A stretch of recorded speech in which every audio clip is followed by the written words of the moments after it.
말씀입니다.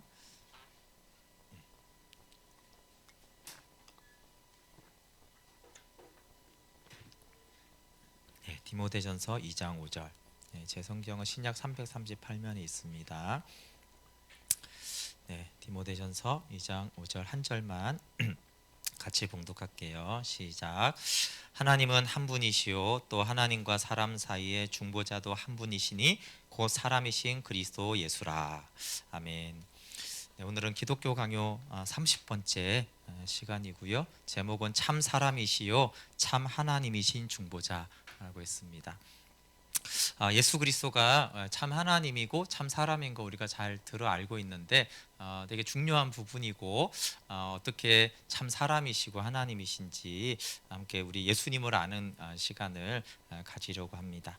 네, 늘 잠깐씩 복습하는데 우리 어거스틴이 기독교의 강령이 무엇이냐고 내게 물으면 나는 첫째도 둘째도 셋째도 그리고 언제까지나 겸손이라고 대답하겠다. 그래서 선을 위한 결심, 과정, 성취에서 우리가 무엇을 했다고 주장한다면 주의 공적을 빼앗는 것이다.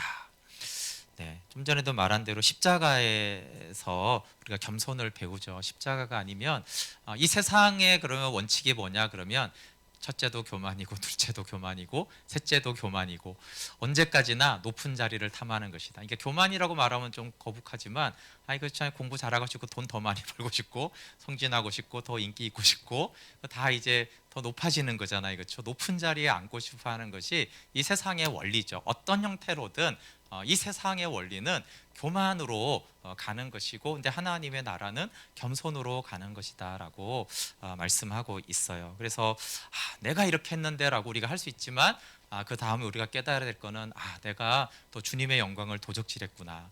선한 모든 일들은 주님이 행하신 것인데 내가 행하는 그 작은 일들도 큰 일들도 모든 선한 것은 다 주님이 행하신 것이다라고 그렇게 늦게라도 하나님께 고백을 하면 하나님이 영광을 받으시고 기뻐하십니다.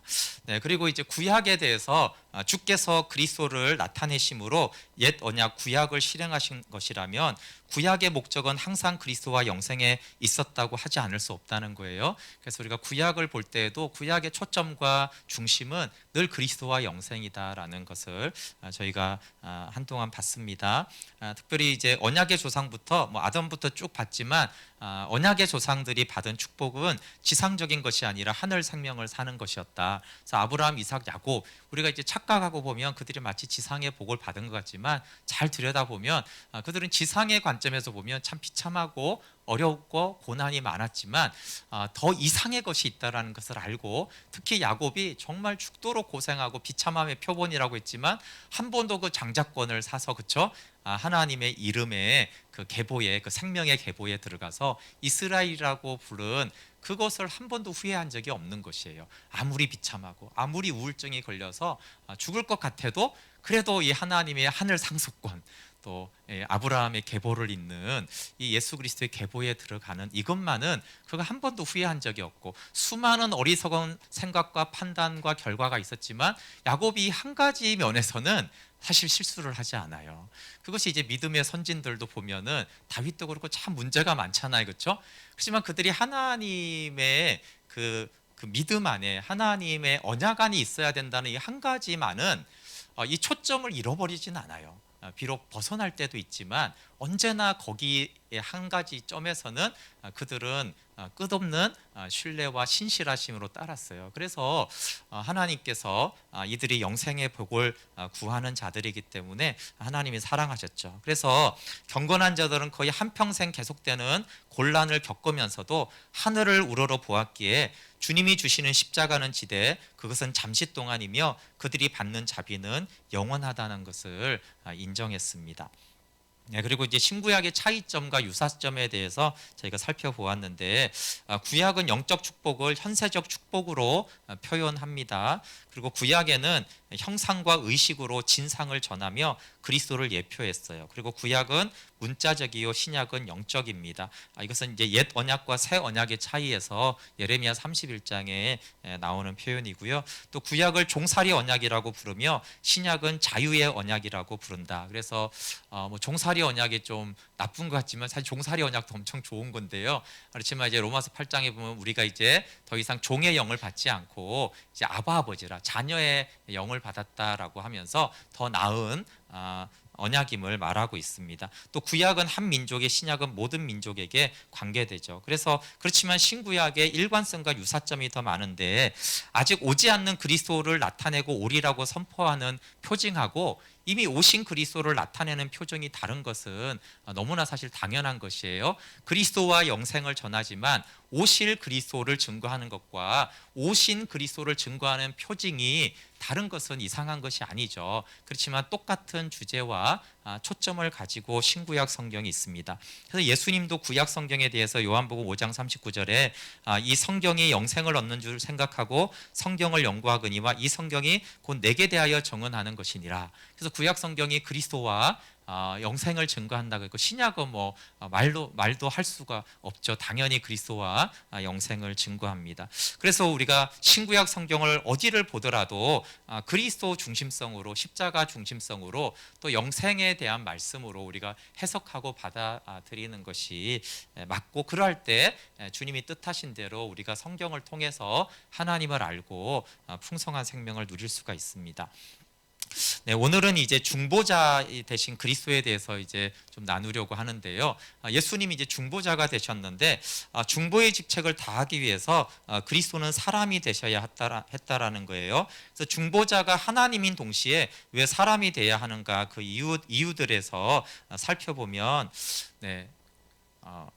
하나님에게 속한 사람만이 하나님과 평화를 회복할 중재자 일을 할 수 있기 때문입니다. 아담에게 속한 우리들은 너무나 불결하기 때문에 하나님의 완전한 순결에는 아주 심각한 부조화가 있어요. 근데 중재자가 되려면 양쪽에 다 속할 수가 있어야 되는데 아담에게 속한 모든 타락한 인간들은 더 이상 하나님에게 속할 수 없어서 하나님 편에 가서 하나님과 중재자 역할을 할 수가 없는 것이죠.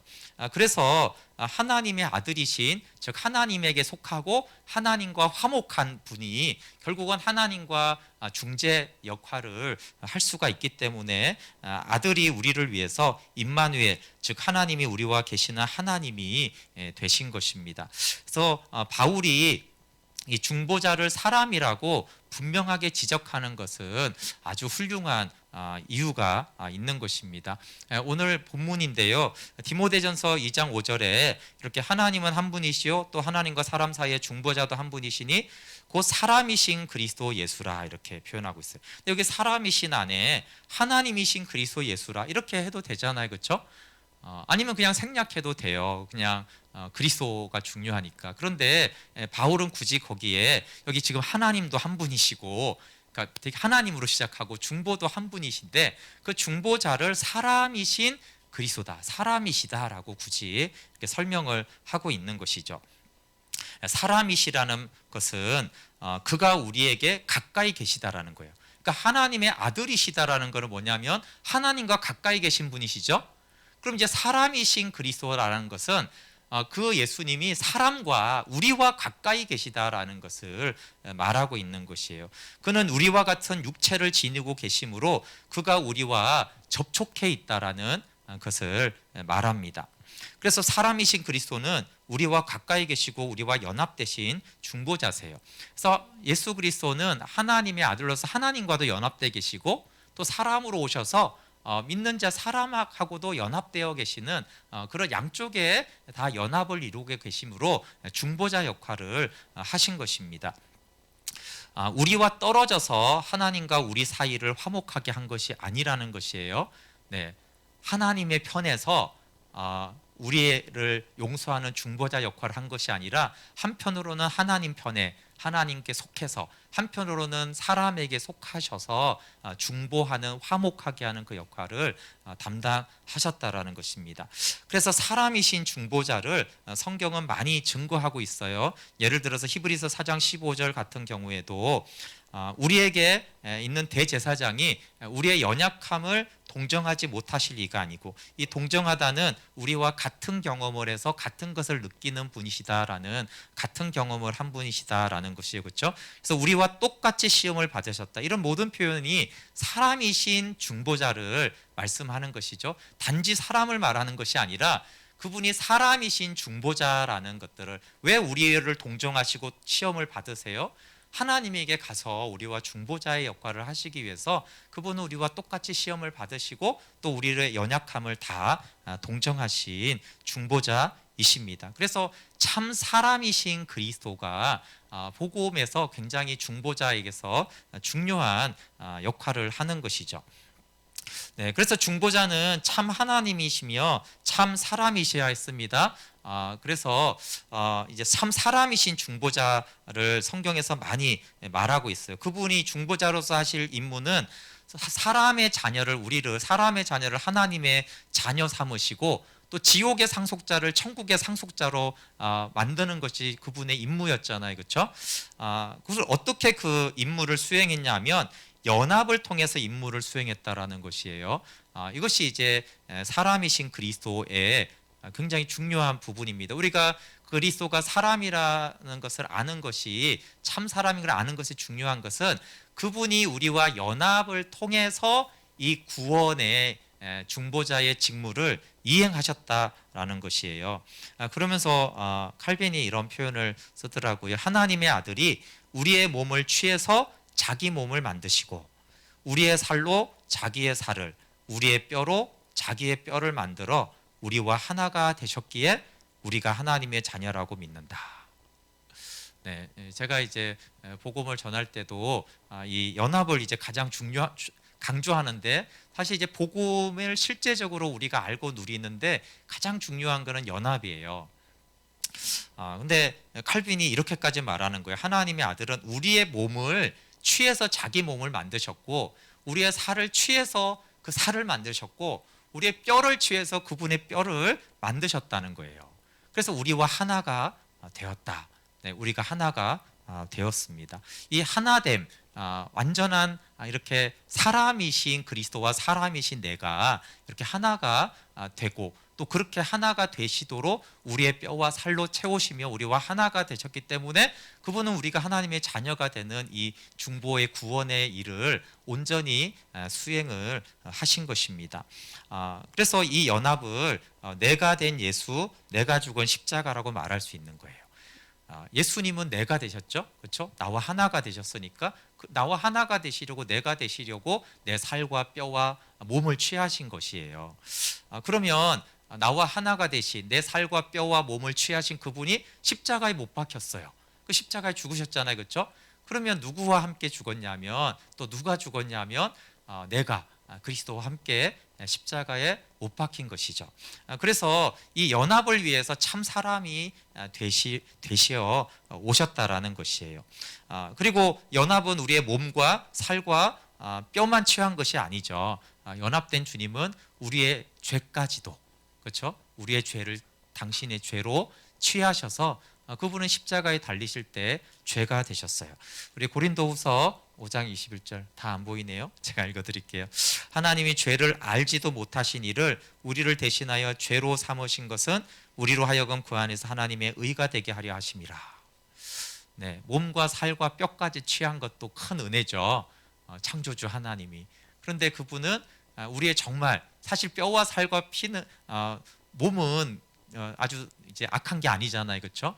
중립적인 것인데 그분은 우리의 죄를 취하셔서 죄가 되셔서 우리의 죄를 대신하심으로 죄로 삼으셨어요. 그래서 죄가 되어 십자가에 달리셨죠. 우리와 연합되신 그리스도를 말하고 있습니다. 근데 우리와 연합되기 위해서는 그분이 온전한 참 사람이시기 때문에 우리와 그렇게 온전히 연합되어 하나가 되었습니다. 그래서 하나님의 아들이신 그분은 자기 것을 우리에게 네, 이게 또 안 넘어가네요. 네, 됐습니다. 그래서 하나님의 아들이신 그분은 자기 것을 우리에게 주시며 그 전 거 같네요. 그렇죠? 아닙니까? 네, 여긴 맞습니다. 우리 자기 것을 우리에게 주시고 우리와 같은 사람의 아들도 되시려고 회의 우리의 본성을 취하셔서 우리와 형제 관계를 맺었어요. 그래서 요한복음 20장 17절에 보면 내가 내 아버지 곧 너희 아버지 내 하나님 곧 너희 하나님께로 올라간다. 물론 직접 형제라고 히브리서에 그렇게 또 말하기도 하지만 내 하나님에게로 올라간다 이러면 되는데 내 아버지가 너희 아버지고 내 하나님이 너희의 하나님이다라고 하면서 사실 그 연합의 관계를 또 이렇게도 표현하고 있는 것이에요. 형제가 되고 하나가 된 관계. 그래서 곧 나의 하나님이 너의 하나님이다라고 내 아버지가 너의 아버지다라고 한 것이죠. 십자가 전에는 분리가 되죠, 그렇죠? 십자가 전에는 예수님의 아버지와 그 다른 사람들의 아버지는 달랐어요. 그런데 이제 십자가 이후에 이제 제자들에게 말하기를 내 아버지가 너희 아버지고 내 하나님이 너희 하나님이다. 그렇게 말씀하셨어요. 그러면서 로마서 8장 17절에 자녀이면 또한 상속자 곧 하나님의 상속자요 그리스도와 함께한 상속자니 여기서 무엇을 상속받는 거겠어요? 천국 하나님 나라 상속받는 것이죠. 그러니까 원래 천국은 온전히 독생자 예수 그리스도의 것이었는데 이제는 우리가 함께 천국을 하나님 나라를 상속받게 된 것이고 그것이 하나님의 자녀가 된 그것의 특권입니다. 참 하나님이신 중보자를 보면요. 근데 이제 한편으로는 그분이 이제 하나님이시잖아요, 그렇죠? 그럼 왜 그분이 하나님이셔야만 됐는가에 대해서 이렇게 보이시면 한번 같이 읽어볼게요. 시작. 그의 임무는 죽음을 삼켜버리는 것이었다. 생명이 아니면 누가 이 일을 하겠는가? 그의 임무는 죄를 정복하는 것이었다. 의 자체가 아니면 누가 이 일을 하겠는가? 그의 임무는 세상과 공중의 권세들을 멸하는 것이었다. 세상과 공중보다 더 높은 권능이 아니면 누가 이 일을 하겠는가? 생명이나 의나 하늘 주권과 권위는 하나님에게만 있지 않고 어디 있는가? 그러므로 하나님은 자기의 독생자를 통해 친히 우리의 구속자가 되셨다. 그분이 왜 참 하나님이셔야만 되는가? 마땅히 그분이 원래 하나님이시지만 그분이 참 하나님이시면서 참 사람이어야지 이 중보를 할 수 있는데 하나는 우리와 연합되기 위해서는 참 사람이셔야 되는 것이고요. 그렇지만 그분이 사망과 그렇죠? 이 죄 그리고 이 공중의 권세 잡은 자 이 문제를 처리하기 위해서는 하나님 외에는 그렇게 할 분이 없다라는 것이죠. 그래서 그 중보자는 참 하나님이시면서 참 사람이어야 한 것입니다. 그리고 이제 두 번째 이유가 있는데요.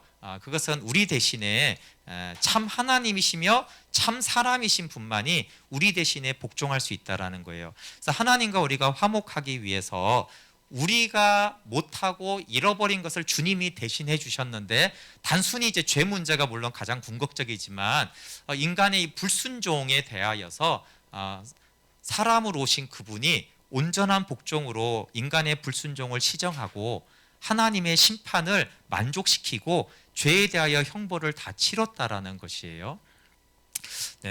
그래서 주님은 참 사람으로 오셔서 아담의 몸과 이름을 취하셔서 아담 대신에 아버지께 복종하며 육체로서 치러야 할 형벌을 값으로 치름으로써 하나님의 의로우신 심판을 만족시켰어요. 그래서 주님이 또 사람이셔야 되는 두 번째가 복종과 심판을 만족시켰다라는 것입니다. 그래서 아담의 몸과 이름을 취했다. 그래서 찬양도 그렇게 지었죠. 십자가에서 주님이 내 이름 바꾸셨네. 그런 찬양 가사가 있듯이 주님은 나의 몸과 내 이름을 취하셔서 아버지께 복종하고 형벌의 값을 치른 거예요. 십자가에서만이 아니고요. 내 이름, 아담의 이름, 즉 아담의 이름도 취했으니까 내 이름도 취한 거잖아요, 그렇죠? 내 이름을 취하셔서 어떻게 했다고요? 복종하셨어요. 그래서 나는 불순종했는데 주님이 내 이름을 취하셔서 그분이 복종하셨다고요. 그리고 주님이 내 이름을 취하셔서 심판을 받으신 거예요. 그래서 십자가만이 아니라 그리스도 안에 거하고 그분과 연합됐을 때 주님이 내 이름을 취하심으로 나는 순종한 자가 되고 심판을 받은 자가 되는 거예요. 그것이 이제 두 번째로 그분이 참 사람으로 오셔서 우리를 위해서 하신 일이라는 것입니다. 그래서 내가 되어 오신 그분이 죽은 것이 내가 죽은 것이고 그분의 무덤과 부활이 나의 무덤이고 나의 부활인 것입니다. 또 하나의 이유가 있죠. 여기 이번에 보면은 하나님만으로는 죽음을 느낄 수가 없어요. 하나님이 어떻게 심판을 받으시고 하나님이 어떻게 죽으세요? 그럴 수가 없잖아요, 그렇죠? 그러니까 참 하나님이시기만 하다면 그분은 죽을 수가 없어요. 심판을 받을 수도 없고. 그러니까 참 하나님으로만으로는 죽음을 느낄 수가 없고, 그러나 사람만으로는 어떻게 해요? 죽음을 이길 수가 없어요. 사람은 그냥 죽고 끝나죠. 어떻게 죽음을 이겨요? 그러니까 참 사람이며 참 하나님이셔야 되었습니다. 그래서 그분은 신성과 인성을 동시에 취하셔서 속죄를 위하여 자신의 인성의 연약함을 죽음에 굴복시키고, 또한 신성의 권능으로 죽음과 싸우셔서 우리를 위하여 승리를 얻고자 했습니다. 표현을 참 잘했죠. 속죄를 위해서 인생의 연약함을 죽음에 굴복시켰어요. 그분이 죽음에 내준 것이죠. 인간의 연약함을 그렇게 내어줬어요. 그러나 또 신성의 권능을 어떻게 했어요? 죽음과 싸워서 우리를 위하여 승리하셨죠. 그래서 그 승리는 우리를 위한 것이었습니다. 그래서 대망했던 구속자는 하나님이 율법서와 예언서에서 약속하신 분, 즉 다윗의 후손이어야만 했습니다. 그렇죠? 그래서 우리가 그리스도와 공통된 본성을 가지고 있다는 것이 우리가 하나님의 아들과 교제한다라는 보증이 됩니다. 그래서 사람이 되셨다라는 예수님 때문에 우리는 정말 그분과 교제할 수가 있어요. 여기 교제한다는 보증이 된다는 것이 교제할 수 있는 어떤 권한이 주어졌다라는 것이에요. 근데 하나님과 인간이 교제할 수 있는 권한은 없는 거예요.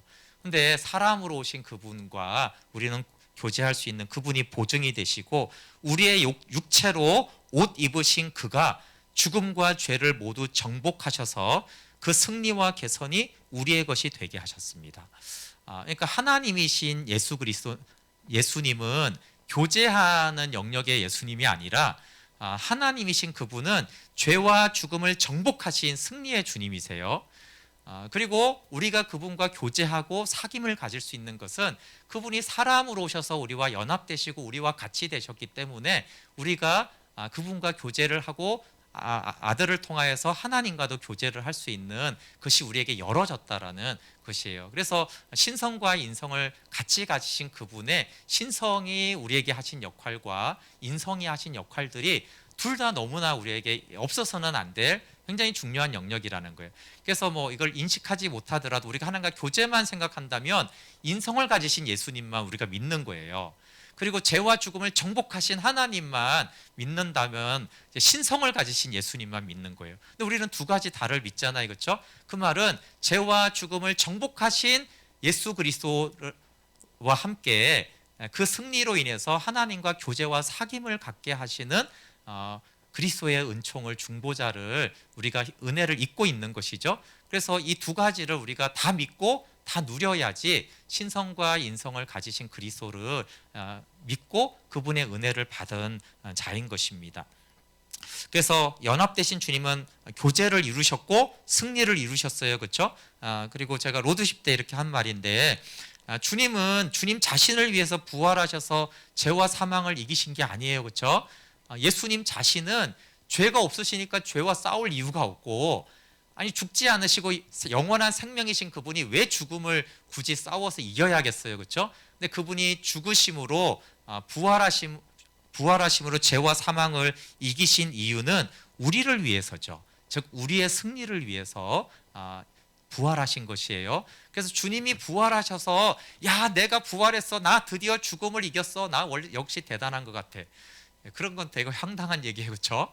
원래 그분은 생명이시고 죽음을 정복하신 분이세요. 근데 원래 죄와 사망은 우리의 적이잖아요, 그렇죠? 우리 사람은 죄와 사망에 꼼짝 못하고 졌잖아요. 근데 우리를 죄와 사망을 이기는 존재가 되게 하기 위해서 우리와 함께 죽으시고 부활하셔서 이제 우리에게 말한 거예요. 용호야, 이제 너는 죄를 이겼고 너는 죽음을 정복했어. 왜냐하면 네가 나와 함께 부활했기 때문이야. 그래서 우리의 승리를 위해서죠. 그래서 우리가 부활절 날에 야 우리 예수님이 부활했어, 그건 맞는 말이지만 그거는 이제 예수님의 목적이 아니에요. 부활절에 우리의 고백은 주님이 부활했기 때문에 저도 부활했습니다. 그러므로 사망을 이기신 주님으로 인하여서 저도 사망을 이겼습니다. 더 이상 우리는 사망의 종로로 타지 않고 오히려 고린도전 15장의 말씀처럼 그 부활장이죠. 사망을 꾸짖는 자가 된 것이 누가 꾸짖습니까?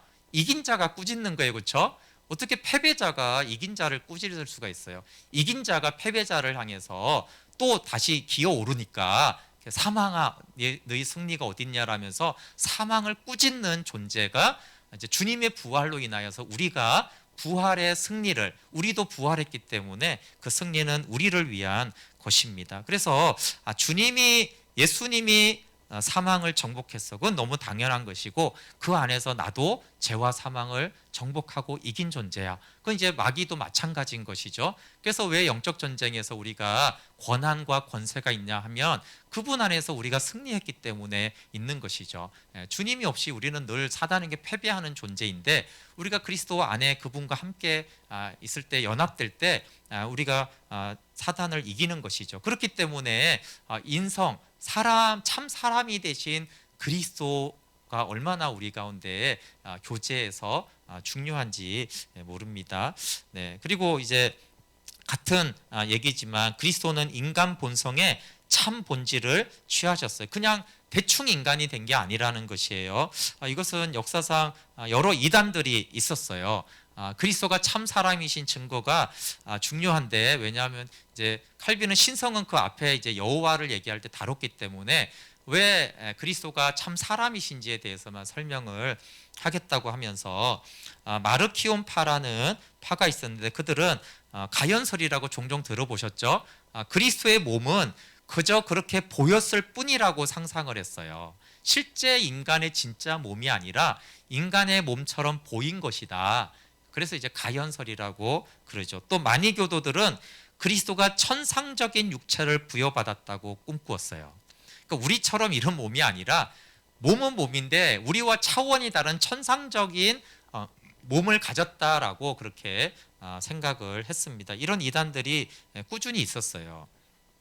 근데 이것이 뭐 이유들은 다 있고 더 멋있어 보이잖아요. 그렇죠? 그런데 앞에 말한 대로 참 사람이셔야지만 우리와 연합되셔서 그분이 중보자가 되시는데 여기서 뭐 그런 것처럼 보였다. 우리와는 차원이 다른 몸을 가졌다 이러면 이 연합에서 문제가 생기는 거예요. 연합이 없거나 연합이 굉장히 약해지잖아요. 가까이 되는 것이. 그러니까 우리의 구원과 생명과 승리와 이 모든 부분들이 사실은 어긋나는 것이에요. 그래서 예수님이 참 사람의 본질을 온전히 취하셨다. 그분은 그래서 이제 사람 앞에 참 사람이시다라는 표현을 쓰는 것은 그분은 대충 사람이거나 사람하고 비슷했다거나 뭐 그런 것들이 이 복음의 본질을 이제 지나고 가면 굉장히 왜곡시키기 때문에 우리는 예수 그리스도가 참 사람인 것을 알죠. 그것은 성경이 너무나 많이 증거하고 있어요. 성경은 아브라함과 야곱의 후손으로 인해서 복이 있다라고 약속을 했고 영원한 왕위는 다윗의 허리에서 난 자 다윗의 씨라고 분명히 말을 했습니다. 그래서 예수님이 육체로 태어났을 때 아브라함과 다윗의 자손으로 불렸어요. 그리고 로마서 1장 3절에는 육체로는 다윗의 혈통에서 나셨다. 그리고 바울은 그리스도는 유대인의 자손이라고 로마서 9장 5절에 말하기도 해요. 그래서 성경은 계속해서 예수 그리스도가 사람이다. 사람의 혈통으로 난 참 사람인 것을 강조합니다. 그리고 아주 중요한 것이 있는데 주님 자신도 자신을 사람이라는 이름으로 만족하지 않고 자주 자기를 인자라고 부른 거예요. 그냥 사람하고 인자가 차이가 있을까? 인자는 사람의 아들 이런 뜻이잖아요. 그 사람과 사람의 아들은 다를까요? 그러니까 하도 사람들이 이렇게 말들을 만드니까 조금 다를 수 있어요. 사람의 아들은 어떻게 돼요? 아까 혈통으로 다윗의 자손인 참 사람을 말하고요. 그냥 사람은 이럴 수 있다는 거예요. 하나님이신 그분이 사람으로 뿅 하고 그러면 좀 참 사람의 본성과 본질을 가졌다라고 보기에 좀 어렵잖아요. 그렇죠? 하나님이신 그분이 하나님의 전능으로 뿅 하고 사람이 되셨어요. 근데 그 사람은 우리와 같은 사람이지 않을 수 있기 때문에 그 말이에요. 주님은 그냥 사람이라고 해도 되는데 근데 내가 인자 사람의 아들이라는 표현을 굳이 쓰시면서 나는 참으로 사람의 씨에서 난 사람이라는 것을 아주 분명하게 그 정체성을 밝혔다라는 것이에요. 그만큼 예수님이 내가 참 사람이 되었다라는 것을 스스로 강조하셨고, 아까 말한 대로 이것은 그 복음과 우리가 생명을 얻고 누리는데 굉장히 중요한 부분이 되기 때문에 이것을 사도들도 성경도 구약 신구약도 예수님도 강조했어요. 네, 그리스도가 또 죽음, 주림과 목마름, 추위를 많이 느꼈잖아요, 그렇죠? 그래서 그리스도의 사복음서를 보면은 그분이 정말 사람이라는 증거는 우리가 얼마든지 찾아볼 수 있어요. 배고픔도 아시고 추위도 느끼셨고, 그렇죠? 울기도 하셨고, 이런 것들이 다 그분이 참 사람이라는 것, 사람처럼 보인다거나 좀 뭔가 특별한 천상적인 그런 분이 아니라는 것을 증거하고 있습니다. 그건 너무나 많죠. 히브리서 또 2장 14절에도 혈과 육을 우리와 함께 지니셨다 라고 표현하고, 히브리서 2장 7절은 그가 범사의 형제들과 같이 되셨다. 근데 뒤에 보면 다 이유가 있는 거예요. 그냥 왜 혈과 육을 지내셨냐 하면 죽음을 통하여 죽음의 세력을 잡은 자 마귀를 멸하기 위해서예요. 왜냐하면 사람만이 죽을 수가 있잖아요, 그렇죠? 그래서 그분이 온전한 사람이 된 것이 다 이 복음과 생명에 이유가 있는 것이에요. 사망을 정복하기 위해서는 죽어야 되고 인간이어야지만 죽을 수 있고, 그러나 그분이 이 전제가 혈과 육을 지녔다라는 전제는 뭐예요? 그분이 하나님이라는 거잖아요, 그렇죠? 하나님이신 그분이 혈과 육을 지녔으니까 혈과 육을 지내서 죽음을 통해서, 그리고 하나님이시니까 죽음의 세력을 잡은 자 마귀를 멸하신 것이죠. 그래서 그분의 복음 그리고 중보자, 우리의 구원이 되시는 것은 그분의 인성과 신성과 다 이렇게 연관이 되어 있는 것이에요. 네, 오늘날에는 뭐 한국 교회는 막 이런 이단이 이제 많지 않지만 그래도 이단들의 특징 중에 하나가 지금도 이제 참 사랑과 참 하나님 중에 참 하나님이신 그리스도를 부정하는 이단이 주로 많습니다. 신천지를 비롯해서 그런 계열들이 다 참 하나님이신 그리스도를 부정해요. 그리고 아브라함과 모세와 그 시대마다 엘리야를 쓰고 그 시대에 예수라는 사람을 택하셔서 그리스도 삼았다. 이렇게 이제 참 하나님이 아니죠. 근데 이제 지금은 계시록 시대이기 때문에 이만희를 택하셔서 그때는 예수를 썼지만 지금은 이만희를 쓰신다, 이렇게 하는 거예요. 그래서 이제 예수 그리스도가 참 하나님이신 것을 부정하게 하는 거예요. 근데 이렇게 표현을 안 하고 그냥 은근히 이렇게 하여튼 속여가지고 사실상 보면 그리스도가 참 하나님이 아닌 것이에요, 신천지에서는. 그러니까 이제 예수 그리스도 다음에 또 다른 선지자가 올 수 있고요. 이단 종류로는 아니지만 사실 이슬람 마호멧도 그렇게 나와요. 마호멧이 성경을 인정하는 거 아시죠? 예수님도 다 인정합니다. 그래서 이제 구약과 예수까지는 하나님이 보낸 선지자들이고 증거인데 부족하기 때문에 마지막 선지자로 마호멧을 보냈다라는 것이 이제 이슬람인 것이에요. 그러니까 이단은 아니지만 좀 비슷하죠, 다들. 성경을 가지고 이렇게 참 하나님이신, 그러니까 예수 그리스도가 참 하나님이시라면 끝난 거죠, 그렇죠? 예언은. 근데 이제 예수님을 뭐 아브라함과 모세가 똑같이 봤기 때문에 예수로 충분하지 않아서 이제 마호멧이 와서 이제 완성을 했다라고 했기 때문에, 물론 마호멧 자체는 하나님이 아니에요. 다만 마지막 가장 대선지자가 되기 때문에 이제 마호멧을 통해서 이제 하나님 거기서는 이제 그렇게 나아간다라고 하는 것이에요. 그래서 어쨌든 참 하나님이시고 참 사람이신 예수 그리스도를 우리가 분명하게 아는 것이 굉장히 이제 중요합니다, 역사상. 그리고 지금도 은근히 이렇게 속이는 그리고 이단이 아닐지라도 우리가 신앙생활을 할 때 그분이 참 하나님이고 참 사람이라는 것이 아까 말한 대로 그분이 우리와 연합되고 왜 죽음이 정복되었고 그런 것들을 우리가 알 수 있기 때문에 중요해요. 네, 그러므로 아버지께서 그리스도께 부여하신 것은 모두 우리의 것이 됩니다. 왜냐하면 이제 하나님이신 그분이 아들로 오셨잖아요, 그렇죠? 그래서 이제 어떻게 연합 관계를 이뤘냐 하면, 그걸 에베소서 4장 16절에는 그분이 그리스도가 교회의 머리시고 그에게서 온 몸이 각 마디를 통하여 도움을 입음으로 연락하여 상합하여 하나로 자라기 때문이에요. 그러니까 머리와 몸은 하나죠. 그렇지 않습니까? 머리와 지체도 하나입니다.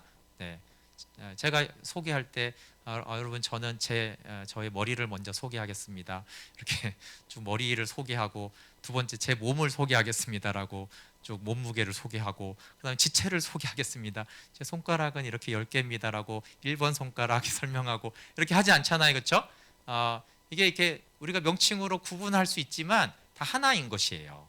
그래서 머리이신 그리스도와 몸인 교회와 지체된 성도들을 우리가 이렇게 다르게 부를 수 있지만 사실 이게 하나잖아요. 그렇죠?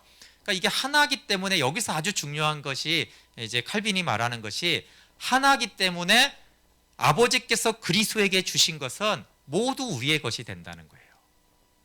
추상적인 개념이 아니라 머리에게 주어진 거는 모든 몸이 누리잖아요. 그렇죠? 머리에 의해서 모든 몸이 나쁜 물건들이 이렇게 나를 해치는 물건들이 이렇게 나에게 올 때 머리에 의해서 내 지체가 보호를 받잖아요. 피하니까. 그렇게 머리에게 주신, 그러니까 그리스도에게 주신 것은 다 우리 것이 된다라는 것이에요. 이게 이제 연합의 아주 중요한, 그런데 사실은 이제 몸을 통해서 지체에게 주어지죠. 그래서 여기서 이제 중요한 부분이 교회가 중요해지는 거예요. 그러니까 머리의 것을 지체가 완전히 누리려면 그 중간에 몸이 이제 중간에 있는 거잖아요. 그렇죠? 그래서 참 사람이요 그리스도 하나님이신 그리스도의 복음과 함께 몸인 교회가 그 역할을 다하게 될 때 각 성도들은 그리스도가 가진 것이 다 내가 가진 것이다라고 믿고 누리게 되는 것이죠. 그래서 복음과 함께 몸된 교회를 알고 회복되는 것이 참 중요합니다. 참 사람이시지만 죄가 없으시고 참 사람이지만 영원한 하나님이세요. 그리스도는 참 사람이지만 허물과 부패가 없다고 하는 것은 그가 성령에 의해서 거룩하게 되어 아담의 타락이 있기 전에 있었던 생산과 같은 순결하고 오염이 없는 생산이 되었기 때문입니다. 근데 왜 사람인데 어떻게 죄가 없냐 이런 논란이 또 많잖아요. 그렇죠? 그래서 이제 자꾸 가연설이나 이런 걸 얘기하는 거거든요. 아니 사람이 어떻게 죄가 없냐? 그러면 마리아에게서 태어났는데 어떻게 죄가 이제 유전이 되지 않느냐 이런 논란들이 많잖아요. 그렇죠? 그거에 대한 얘기예요. 아담이 타락이 있기 전에 생산과 같은 순결하고 오염이 없는 생산으로 성령에 의해서 잉태되었다라는 것이에요. 성경이 그리스도의 순결에 대해서 말할 때는 그의 참 인간성에 대해서 하는 말입니다. 왜냐하면 하나님은 순결하다는 말이 필요 없잖아요. 그렇죠? 그래서 순결에 대해서 내가 거룩하다 이렇게 말할 때도 내가 나를 거룩하게 하오니 할 때도 신성에 대해서 하는 말씀이 아니라는 거예요. 하나님에 대해서는 그런 표현을 붙일 이유가 없으세요. 그 사람이신 그리스도에게 이제 죄 문제나 이런 거에 대해서 칼빈은 인간의 생식 그 자체는 불결하거나 악한 것이 아니라는 것이에요.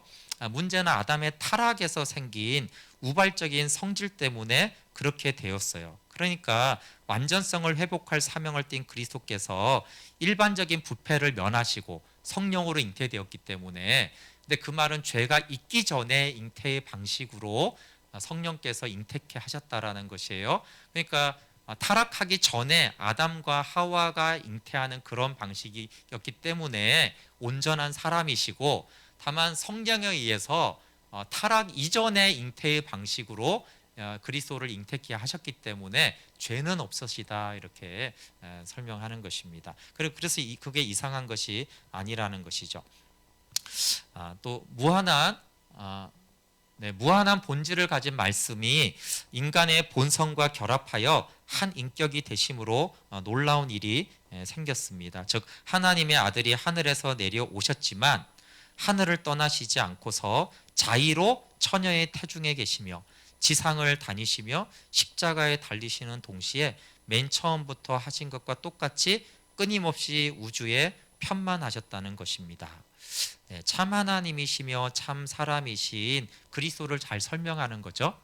우리는 이제 하나님이신 그분이 참 하나님의 아들인 그분이 마리아에게 이제 잉태되었다 그 설명을 했고요. 그래 어쨌든 잉태가 되었으면 이렇게 보좌에 계시다가 이제 어떻게 이렇게 거기 착상을 하셔가지고 어떻게 세포 분열을 하시는 그 하나님이 어떻게 또 그렇게 세포 분열을 하시나 이렇게 생각을 할 수 있다라는 거예요. 또 이제 참 하나님이신 그분이 하늘에 계시다가 이제 인간의 몸으로 이 땅에 오셔서 태어나서 그렇죠? 이제 마국간에서 울고 계시는 거구나. 이렇게만 생각을 하는데 그것은 참 하나님이요 참 사람이신 하나님을 잘 이제 이해하지 못한 개념이라는 것이에요. 그래서 그 아들이 하늘에서 내려오셨지만 그분은 그 이 땅에 있는 모든 시간 동안에 끊임없이 우주에 편만하시고 하늘 보좌에 거하셨다라는 거예요. 네. 심지어 성육신 할 때만이 아니고, 그치, 물론 성육신 할 때 이미 그렇게 했잖아요, 그렇죠? 내 소속은 하늘이다라고 그분이 밝혔어 이 땅을 살지만, 근데 칼빈은 그렇게 공생애를 할 때만이 아니라 마리아의 태중에 있을 때에도 보좌에 계셨고 온 우주에 편만하신 하나님이셨다라는 것이에요. 그래서 이 동시성에 대해서 또 잘 이해해야 된다는 것이에요.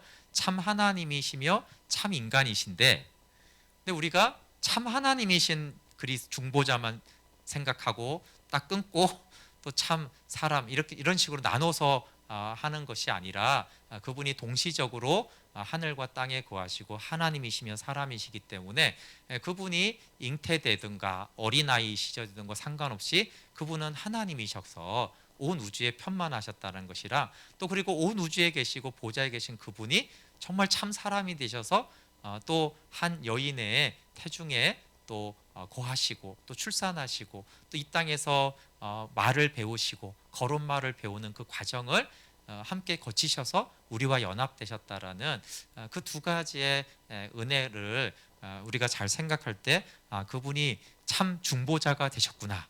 그러니까 중보자는 참 사람이고 참 하나님이어야 된다도 되고요. 참 하나님이시며 참 사람이신 분만이 우리의 온전한 중보자가 되신다. 어떻게 해요? 우리를 죄와 사망에서 승리하게 하시면서 동시에 하나님과 교제하게 하시는 중보자. 그러니까 그리스도는 충분한 중보자라는 걸 말하고 싶은 거예요. 우리를 대충 구원한 분이 아니라 정말 모든 면에서 우리를 온전히 구원하시고 하나님과 화목하게 하시는 그런 완전한 중보자의 역할을 하셨고, 그분이 참 하나님이시요 참 인간이신 예수 그리스도다라고 말하는 것입니다. 그래서 우리가 예수님은 참 하나님이고 참 사람이에요, 이것이 그냥 개념과 어떤 그렇게 말하는 것이 아니고요. 그것이 우리에게 얼마나 온전하고 완전한 구원이 일어났고, 얼마나 주님과 내가 연합되었고, 얼마나 그리스도와 함께 내가 하나님의 아버지의 자녀가 돼서 그분과 교제와 사귐을 누리게 하셨는가. 그분의 그 완전한 중보성과 화목하게 하신 것이 너무나 온전하다는 것을 알려주는 것이 예수 그리스도가 참 하나님이시요 참 사람이다라는 뜻이라는 것입니다. 네, 너무 그러니까 중요한 것이죠. 예수님이 어떤 분이신지 아는 것이. 네, 우리 찬양하고 또 말씀을 함께 같이 기도하겠습니다.